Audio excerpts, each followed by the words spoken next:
Have you ever felt like you're standing on the edge of a cliff, teetering precariously, with the world's chaos and relentless demands buffeting you like a relentless gale?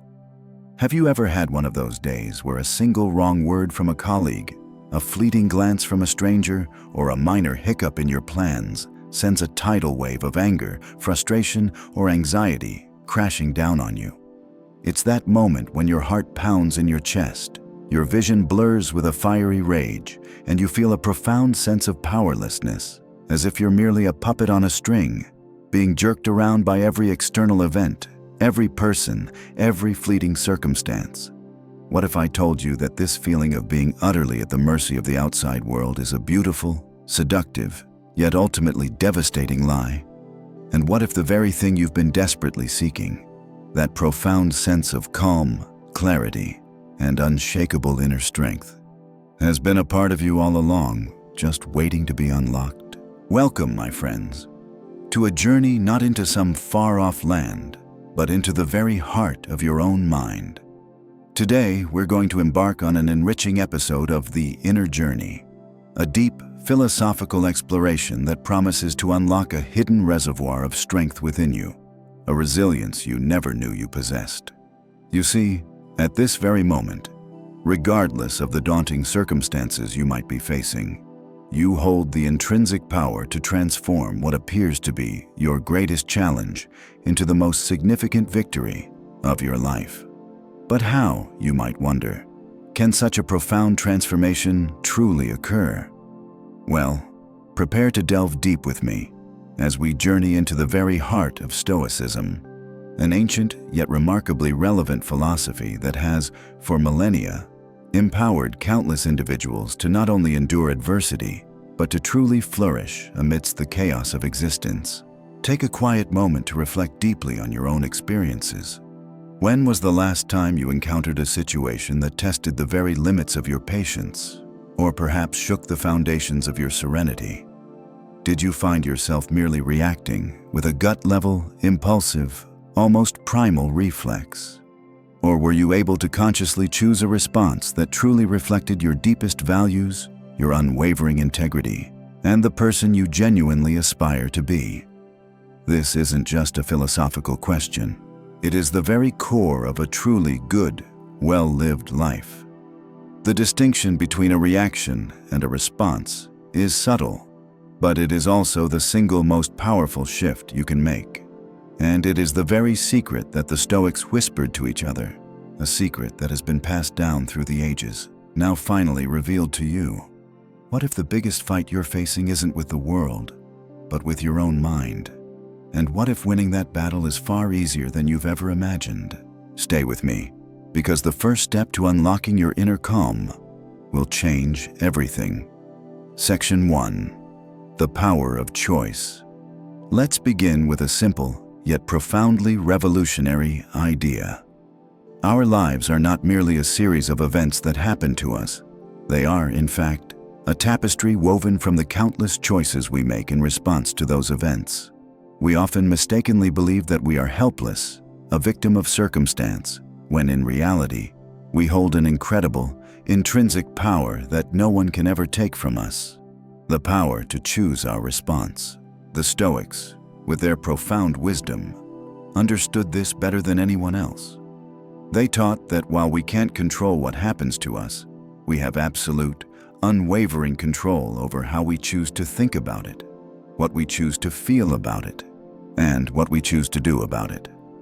This isn't just some abstract philosophical concept. This is a practical, actionable tool, a master key that can unlock your freedom from the endless cycle of impulsive reactions. Think about a moment in your own life when you felt completely overwhelmed. Maybe it was an unexpected bill that arrived in the mail, an argument with a loved one that escalated far beyond what you intended, or a frustrating, seemingly insurmountable setback at work. In those moments, it feels like the world is collapsing around you, doesn't it? It feels like the chaos is so immense that you have no choice but to simply react, to lash out, to panic, to give up. But what if, in that very moment, you could create a tiny, almost imperceptible space between the event and your reaction?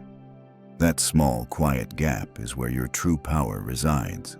That is where you can consciously choose to stop, to breathe, and to respond in a way that truly reflects your highest self, rather than your most primal, knee-jerk impulses. This is the essence of a Stoic mindset. It's not about being emotionless or uncaring. Far from it. It's about being profoundly in tune with your own emotional landscape, so much so that you become its master, not its slave. It's about recognizing the initial spark of anger, frustration, or sadness, but instead of fanning it into a raging inferno, you choose to gently observe it, to understand its root cause, and to guide your actions with calm, deliberate wisdom. This requires a level of self-awareness and discipline that can feel incredibly daunting at first. But trust me when I tell you that it is an art form you can master, a muscle you can train, and a skill that will profoundly transform every single facet of your life. But what about the things we can't control? The truly big, terrifying events. The Stoics had a secret weapon for that, and it's called the Dichotomy of Control. This is the one concept that will fundamentally redefine your relationship with the world. You're not going to want to miss this. Section 2. The Dichotomy of Control. Now, let's talk about one of the most powerful and liberating concepts in all of Stoicism, the Dichotomy of Control. It's a beautifully simple yet deeply profound idea, and once you truly understand it, it has the power to fundamentally change the way you navigate every single aspect of your life. The Dichotomy of Control states that everything in the universe can be divided into two distinct categories: things we can control and things we cannot. It's as simple and as complex as that. Things we can control include our own thoughts, our own judgments, our own actions, and our own character. Things we cannot control include other people's opinions, external events, the weather, traffic, or a pandemic. Seems obvious, right? But here's the twist. Most of our anxiety, frustration, and suffering comes from a misguided, relentless desire to control the very things that are utterly outside of our control. We waste a tremendous amount of energy worrying about what others think of us, fretting over events we cannot change, and getting angry at circumstances that are completely beyond our reach. Epictetus, one of the most influential Stoic teachers, put it so beautifully when he wrote, "Some things are in our control and others are not. Things in our control are opinion, pursuit, desire, aversion, and, in a word, whatever are our own actions." This is not just a philosophical statement. It's a practical, actionable blueprint for living a truly meaningful, tranquil life. The Stoics would advise us to spend our energy and attention only on the things we can control. If the answer is no, then the only rational, peaceful, and Stoic response is to simply let it go. A story of the dichotomy of control. Let me tell you a story about a man named David. David was a successful executive, but he was also prone to fits of intense, volcanic anger and debilitating anxiety.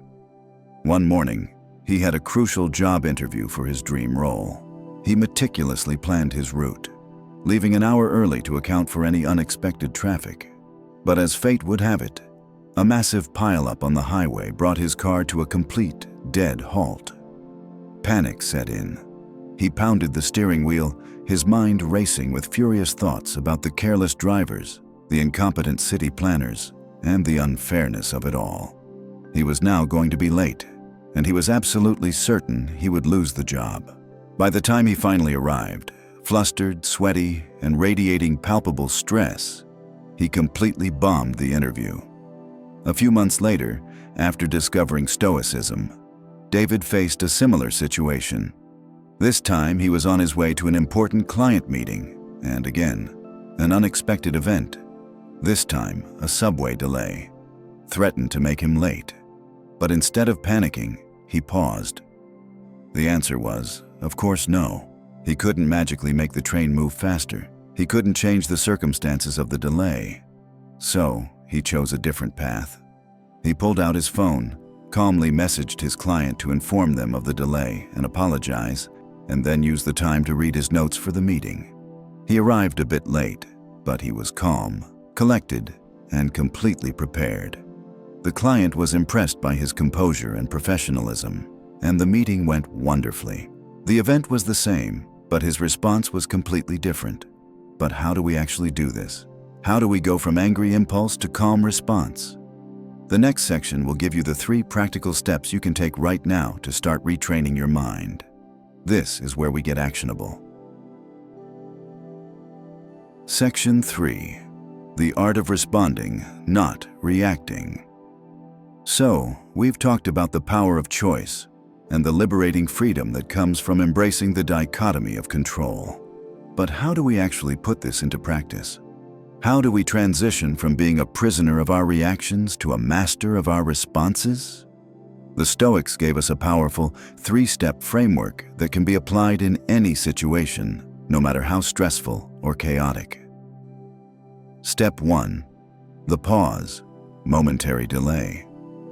When you're faced with a difficult or challenging situation, your immediate knee-jerk impulse will be to react.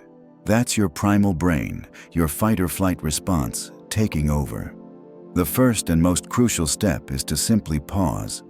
This isn't just about taking a breath, although that's a part of it. It's about creating that small, quiet space between the event and your impulse. This momentary delay is the single most powerful tool you have. It gives your rational, thoughtful mind a crucial second to catch up and take control before your impulsive, emotional mind has a chance to wreak havoc. After you've created that crucial pause, it's time for the question. This is where you apply the dichotomy of control.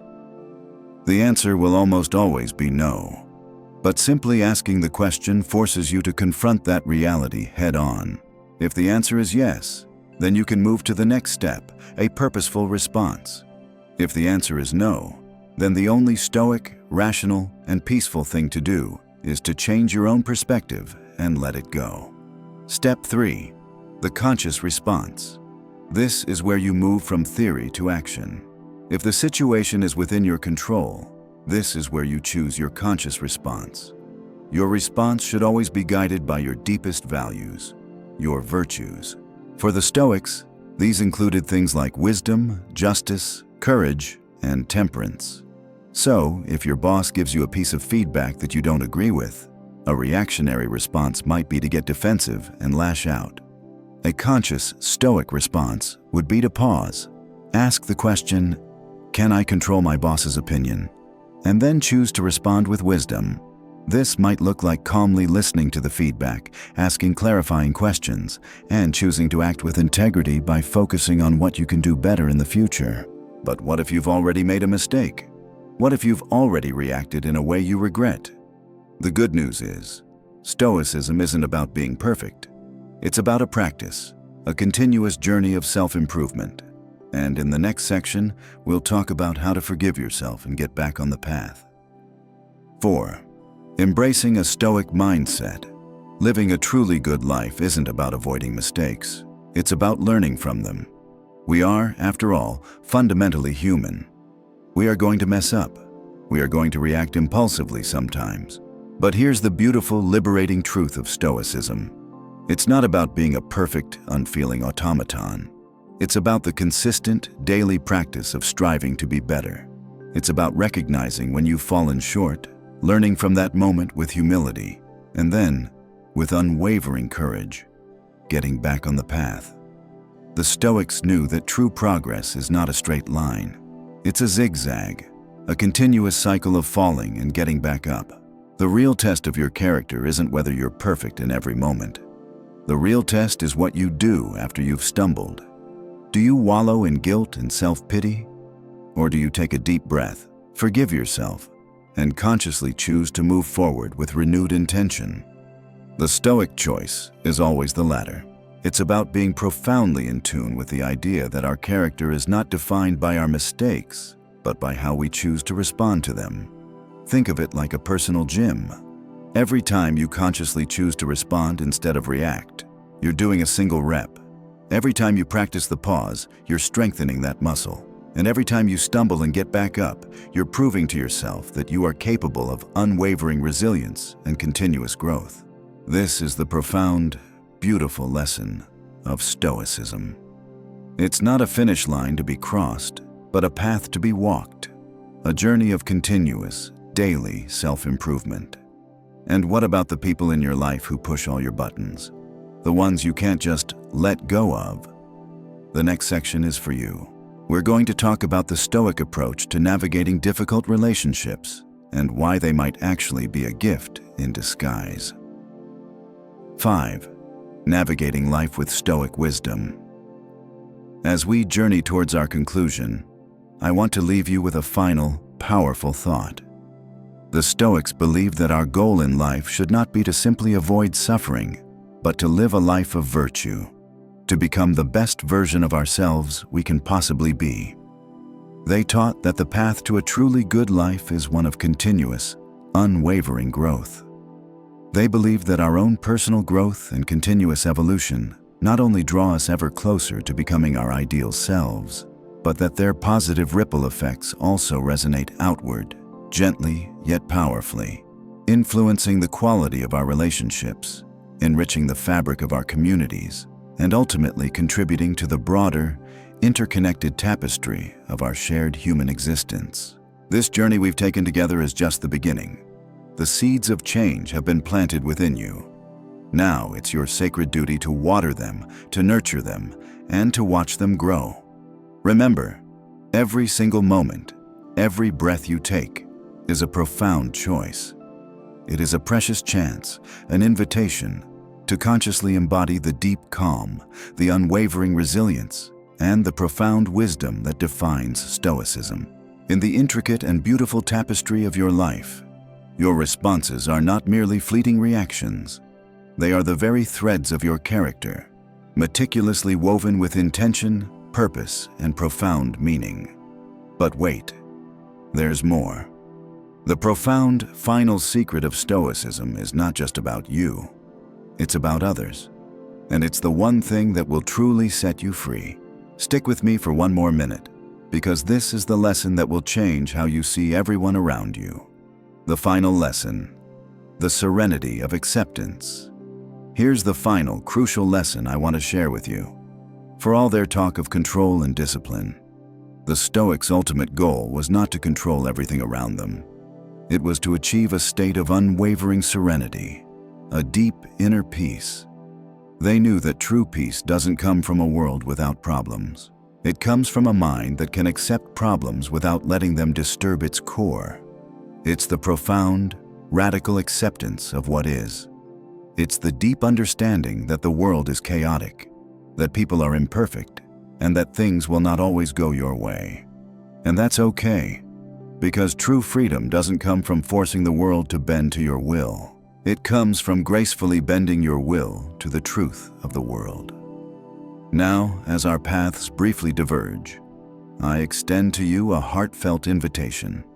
Continue your profound exploration. Seek out the suggested videos that appear on your screen, which delve even deeper into the exquisite art of living wisely and living well.